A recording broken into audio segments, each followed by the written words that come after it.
I tend to think that major awards are just a bit of fun. I don't put a huge amount of stock in them. However, if there's a book that I've read in the last 12 to 18 months that I think that could probably win a Nobel Prize in literature, I think it might be this book.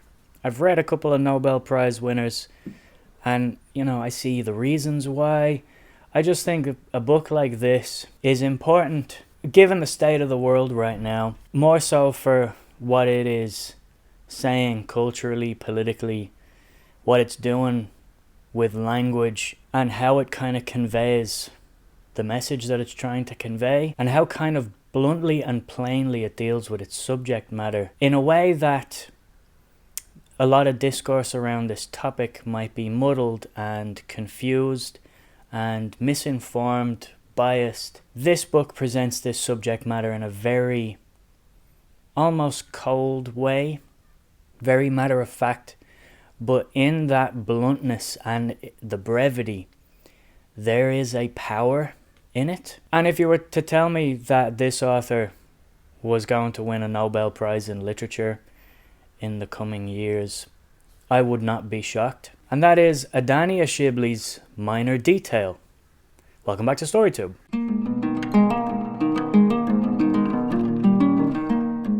So we understand that a lot of people come to BookTube to find book recommendations for fun things to read and, to entertain yourselves, perhaps a lot of escapism. I myself read for all of those reasons as well, but I also like to read to challenge myself and challenge perceptions and challenge things about the world that I maybe feel strongly about. I like to read about other cultures. I like to read about what's happening in society. And most of all, I just like good writing. Ultimately, I read and I watch movies and I watch TV shows because I love good writing.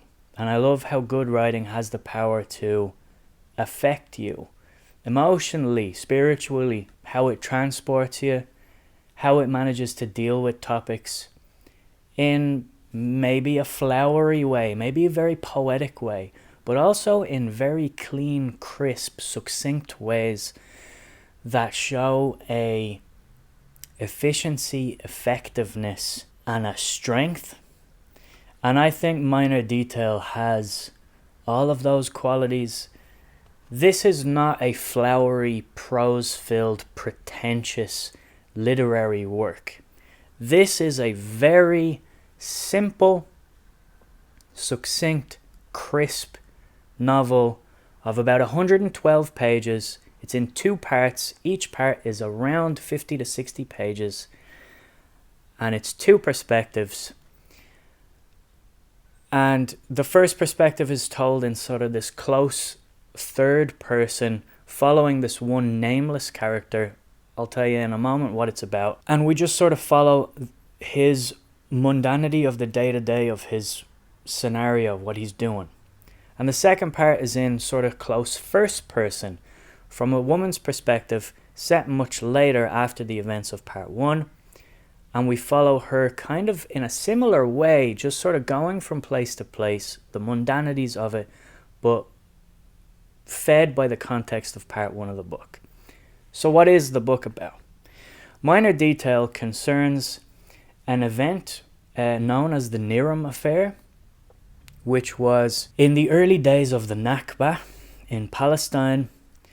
A group of IDF soldiers, Israeli Defense Forces, murdered a group of Bedouin Palestinian people and left one survivor, captured this young Palestinian woman and took her to their camp. These soldiers then did heinous things to this woman. They defiled her, all of them, repeatedly over multiple days. And this was in August of 1949. So the early days of the Nakba, the early days of the creation of the State of Israel, this group of soldiers were patrolling the borderlands, securing the border, and they committed this atrocity. The second part of this novel concerns a young Palestinian woman living in the occupied West Bank who reads about this minor detail of history in the newspaper. It's a thing that was dealt with in the early 2000s then, the Niram affair, this kind of inquiry into it. And this woman kind of becomes obsessed with this minor detail of history, this small occurrence in a grander, very complex conflict, because the incident was exactly 25 years to the day before her birth. The seemingly innocuous detail that had occurred 25 years before the date of her birth. And she wants to get to the bottom of it, get to the truth of it, get to what happened. So she puts herself at risk, traveling to places that's quite dangerous to travel to. She's a Palestinian woman living in occupied Palestine. So travel is fairly restricted. She has to use a fake ID, and she wants to piece together what happened. Who was this woman, and what was this event that is described in the first half of this book? I have essentially told you the entire plot of this book now, but I think this is a book that does not have spoilers. I don't think you should be going into this book thinking, oh, don't spoil the plot for me. This is a book that I think the power of this book and the joy is a weird way to say it. Pleasure is a weird way to say it.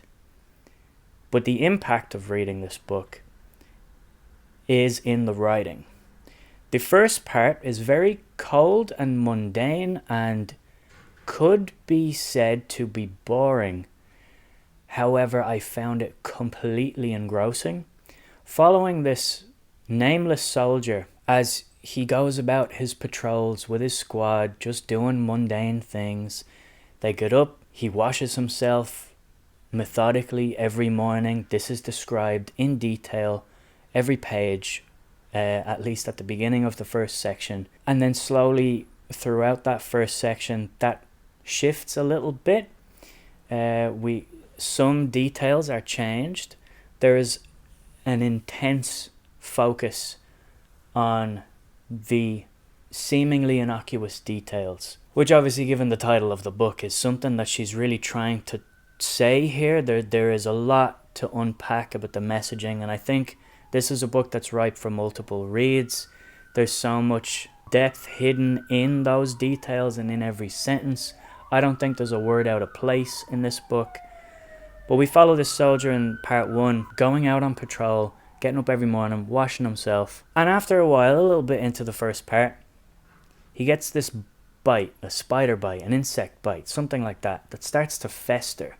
And the wound becomes infected and filled with pus. And it's quite a nasty bite that he then has to deal with and reckon with, and he kind of ignores it day to day throughout the day, and then when he comes back to base every night, the wound is getting worse, and then he has to methodically clean it. And that is also described to us very plainly, without any garnish, without any flourish to the writing. And then in the latter half of part one and towards the end of part one, we obviously get this horrific crime that is committed. There's a lot of imagery also used.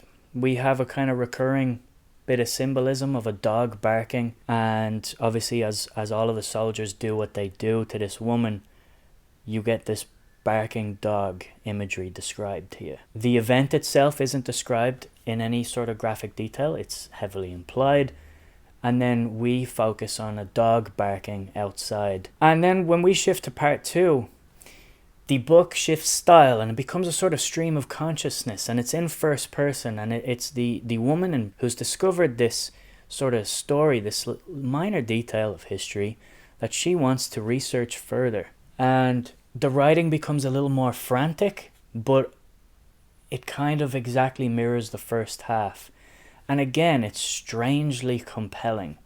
There is just something about the way Adania Shibli writes both of these sections that, I don't know, it sinks its teeth into you, and it sits there and it festers. The book is unsettling, the book is upsetting, but the book is very, very powerful. And like I said at the beginning, like, I am not a literary critic. I don't know shit. I like to think I can recognize good writing. I like to think that I know my taste. I can see when something is really worthy of being considered art. This book to me is art, and it leaves you with a sort of swirling mess of thoughts and feelings after you put it down. It's certainly one of the most impactful reads, especially when you get to the very last page of the book. It just is one of those books that all together, taken all of it, from the start of it, from the structure of it, from the pacing, the sentence, the rhythm, the cadence, all bow tied with the last line of the book. It's just a sucker punch of a novel. And I think it's an extremely important book to be reading now, particularly because it is about a forgotten people, an overlooked people. It is about the erasure of the voice of an entire ethnicity. So I think it's just an important book to read. I understand if you're watching this video and you come to, look for book reviews on YouTube and you see people talking about, fun books you want to read. I understand this isn't going to be one of those books. But I think this is an important book to read. I just wanted to highlight it here on the channel. I don't want to get into any political debates in comment sections, but I think this is just an incredibly well written, well constructed book. I don't often use phrases like the craft of writing. I find all of that a little pretentious for my blood.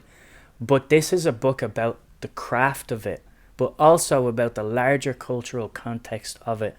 And it feels like a very important book. It is obviously probably also a controversial book. It's dealing with something that is at the height, the pinnacle of social argument at the moment. But this book is important, so I wanted to highlight it. I feel like I'm kind of rambling, but ultimately this is just one of those books. This is one of those books about things that are bigger than us. This is one of those books that will make you consider how you think about people, how you think about yourself. It challenges how you are told to think and how you are told to approach a certain situation that the media, that the powers that be have a control over. And it really is just all about taking back those overlooked details in events that represent a larger sickness in society. And I think Adania Shibli does that wonderfully. And purely as a work of literature, as a work of art, as a work of fiction, her writing here deserves nothing but praise. Some of it can feel a little repetitive, even with its brevity, but I really don't think that the repetition of it loses its function. I think it's all there for a reason. So I can't recommend this book highly enough. We're a book channel. We talk about books, and this is just a recent one that I've read that I think is outstanding, honestly. And one thing I like about the sort of those little details, especially with the soldier, this bite that he gets, this wound that festers, and the dog barking, feel like this wound is festering in his soul more than just in his body. And eventually that will catch up to him.